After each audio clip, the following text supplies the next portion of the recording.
sliding, I'm riding through the back like hey, watch that on the beat, throw deep, crack, he a freak though, man. Assalamualaikum warahmatullahi wabarakatuh. Perkenalkan, nama saya Vinka Agustin Hidayatul Ilmiah dengan NIM 24930444043. Nah, di sini saya akan menjelaskan mind mapping saya yang berjudul hubungan filsafat ilmu dengan antropologi. Nah, di sini saya mencakup dua inti, fokus inti dan definisi, dan yang kedua peran nilai dan kebudayaan. Nah, ini mind mapping saya. Terus, fokus inti yang pertama adalah filsafat. Jadi ini menjelaskan pengertian tentang filsafat. Filsafat secara pengertian singkatnya, filsafat yang memiliki arti mencintai kebijaksanaan. Nah, filsafat di sini menjelaskan tentang menelaah segala yang dipikirkan dan memungkinkan dipikirkan manusia. Jadi filsafat itu meneliti semua yang ada di pikiran dan mempertanyakan semuanya yang terlihat nyata. Jadi hakikatnya. Terus lalu di sini antropologi membahas segala aspek hubungan manusia serta manusia, Tuhan, dan alam semesta, dan kebudayaan dari masa lalu hingga masa kini. Jadi pengertian dari antropologi sendiri itu adalah membahas segala aspek hubungan antara manusia dan kebudayaan dari masa lalu hingga masa kini. Jadi budaya dari tradisional sampai modern itu dibahas, itu yang namanya antropologi. Lalu fokus inti dan definisi yang ketiga adalah manajemen, yang di sini menjelaskan memandang manusia sebagai homo economicus yang bertujuan untuk pengelolaan kerjasama. Jadi manusia itu adalah homo economicus, yang dimana manusia itu adalah makhluk sosial yang membutuhkan satu sama lain. Jadi manusia itu tidak bisa hidup dengan sendirinya, karena kita, apalagi kita hidup di masyarakat, kita harus saling membantu, gotong royong.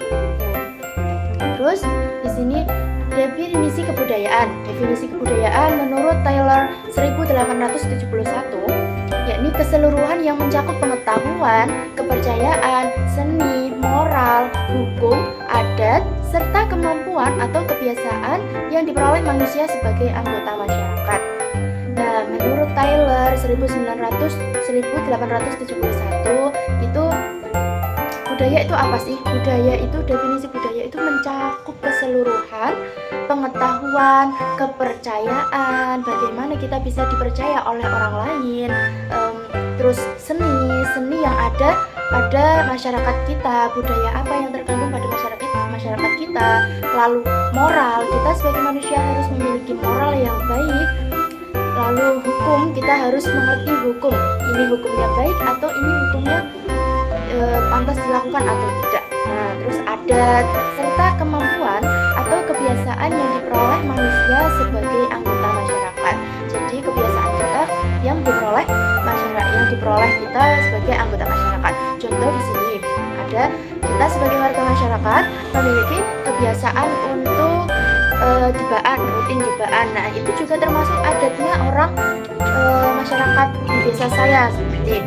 Seperti saya sering juga mengikuti dibaan. Nah, itu juga termasuk adat istiadat. Lalu poin yang kedua adalah peran nilai dan kebudayaan. Jadi peran nilai dan kebudayaan juga mencakup poin-poin tertentu. Ini poin-poin.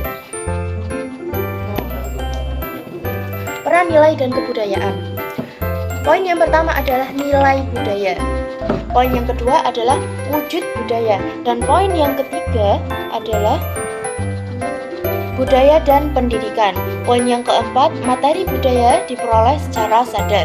Poin yang kelima, diteruskan dari satu generasi. Nah, seterusnya. Jadi, kita akan membahas tentang poin yang pertama dulu. Peran nilai dan kebudayaan. Poin pertama, yakni nilai budaya, berasal dari kebudayaan dan menjadi dasar dari segenap wujud kebudayaan. Jadi nilai budaya ini asalnya juga dari kebudayaan dan menjadi dasar dari segenap wujud kebudayaan. Itu nilai-nilai kebudayaan. Tidak hanya kita melakukan saya sudah cukup, bukan, tetapi budaya sendiri itu menjadi nilai dasar dari segenap wujud kebudayaan. Lalu wujud budaya. Nah, wujud budaya itu bagaimana sih? Tercermin dalam tata hidup manusia yang mencerminkan nilai budaya yang terkandung. Nah, kita sebagai masyarakat Indonesia memiliki nilai budaya, yakni adat istiadat Jawa adalah seni tradisional. Contoh kita belajar membatik, ya kan? Membatik. Jadi itu kalau kita terapkan sampai sekarang, kita mengenakan baju batik itu juga sama wujud budaya yang kita terapkan. Kita sebagai warga Indonesia mengenakan kain batik itu sama seperti kita sudah mewujudkan budaya. Semisal bagaimana batik tersebut bisa diminati kembali oleh masyarakat. Caranya, sekarang kan zamannya sudah modern nih.